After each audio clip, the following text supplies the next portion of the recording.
الرحمن الرحیم۔ یہ بالکل میری چھوٹی سی سٹوری ہے۔ یہ انسانیت ہیومینٹی کے متعلق ہے۔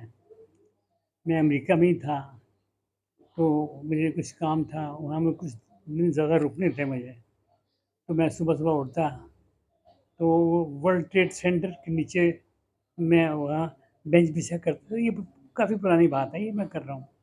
تو وہاں میں بینچ پہ بیٹھ جاتا، ساتھ ہی کافی وغیرہ یا اور کوئی چائے وغیرہ کے وہ کیبن سے لگے ہوتے تھے، وہاں سے میں چائے لے لیتا اور بڑے مزے سے میں پیتا، اور پھر میں اپنے کوئی چھوٹے موٹے کام کے نکل آتا۔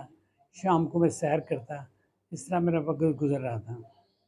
تو ایک دن کیا ہوا کہ میں وہاں ایک پارک تھا وہاں نزدیک ہی، تو میں اس میں سیر کر رہا تھا۔ ایک دم مجھے اندازہ ہوا کہ سورج غروب ہو گیا اور ایک دم اندھیرا چھا گیا ہے، اور لائٹیں جلنی شروع ہو گئی۔ لائٹیں بھی اتنی مدھم اور پیلے رنگ کی، اور گھروں میں لوگ لائٹیں فوراً بجھا دیتے ہیں، جلاتے ہی نہیں ہیں۔ مال بھی فوراً بند کرنے شروع کر دیتے ہیں، دکانیں بھی بند کرنی شروع کر دیتے ہیں۔ یہ کوئی عجیب طرح کا یہ سلسلہ تھا۔ میں بڑا گھبرا گیا۔ میں نے ایک دو لوگوں سے بات کی کہ یہ اتنی جلدی یہ کیوں ہوتا ہے؟ کہتے ہیں یہاں کا یہ رواج ہے۔ تو میں نے جب اپنے فون کو دیکھا تو وہ تو بالکل اس کی چارجنگ بھی ختم ہو گئی تھی، اور وہ ایک نمبر پہ ہوگا۔ میں نے ایک دفعہ ڈائل کیا، اس نے اٹھایا ہی نہیں۔ میں نے کہا کہیں وہ اس کا نمبر بھی غائب نہ ہو جائے، کہیں بلیک ہی نہ ہو جائے۔ تو پھر میں نے ایک اور دو بندوں سے کہا مجھے ہیلپ کر دو، اس طرح یہ نمبر ہے، آپ کر دیں کال۔ انہوں نے کسی نے کوئی بات نہیں سنی۔ میں نے ایک سامنے کپل کو دیکھا، میں اس کے پاس گیا، اس کو میں نے اس بات ساری بتائی کہ میرے ساتھ یہ ہوا ہے اور میں رستہ بھول گیا ہوں، تو کائنڈلی وہ میری ہیلپ کر دیں۔ انہوں نے فوراً کار کو وہیں کھڑا کیا، اپنے گھر سے نکل رہے تھے، انہوں نے کار کو کھڑا کیا اور انہوں نے اپنا سٹنگ روم کھول دیا اور مجھے کہا کہ انکل آپ بیٹھ جائیں۔ اس کی بیوی کہنے لگی کہ ابھی جوس لیں، جوس پئیں، اب میں کافی بنا دیتی ہوں آپ کو، چائے بنا دیتی ہوں، فروٹ لے لیں۔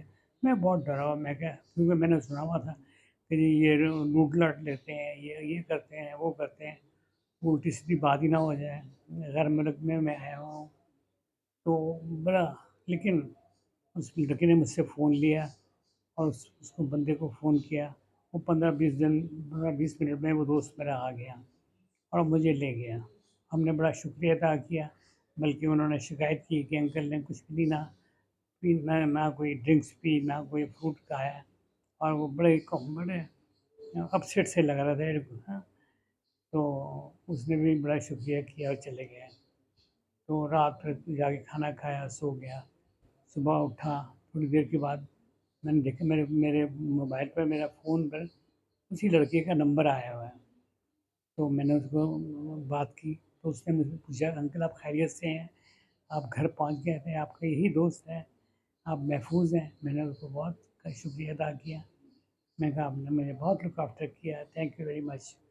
پھر 2-2.5 گھنٹے کے بعد اس کی بیوی نے فون کیا، پتہ نہیں اس کی گرل فرینڈ تھی، اس کا بھی فون آ گیا کہ آپ سیف ہیں، ٹھیک ہیں، خوش ہیں، کوئی پرابلم تو نہیں ہے؟ میں کہا نہیں، آپ کا بڑا شکریہ ادا کیا۔ یہ 2 دن، یہ تو اگلے دن ہوا۔ تیسرے دن بھی وہی ان کا، اس کی بیوی کا فون آ گیا کہ انکل کیسے ہیں، اس کو کہ آپ کیا ٹھیک ہے نا، کوئی مسئلہ تو نہیں ہے نا، کوئی پرابلم تو نہیں ہے نا؟ میں نے بہت ان کو شکریہ ادا کیا۔ میرے لیے تو یہ فرشتے تھے، اللہ تعالیٰ نے فرشتے بھیج دیے تھے کہ میں بالکل محفوظ طریقے سے میں گھر پہنچ گیا، ورنہ الٹی سیدھی باتیں سنی ہوئی تھی۔ یہ ہے، تو یہ ہوتی ہے انسانیت۔ ہمارے ملکوں میں کوئی جاننے والا بھی مل جائے، وہ آنکھ چرا لیتا ہے۔ کسی کو کوئی راستہ پوچھے، وہ کہہ دے گا میں نے نہیں پتا۔ یعنی کہ ہمارے بالکل الٹ ہے۔ اور انہوں نے کس طرح مجھے ہاتھوں ہاتھ لیا اور کس طرح محفوظ طریقے سے مجھے گھر پہنچا دیا۔ یہ تھی میری آج کی چھوٹی سی سٹوری۔ امید ہے کہ آپ کو اچھی لگی ہوگی۔ انشاءاللہ پھر دوبارہ ملاقات ہوگی۔ خدا حافظ۔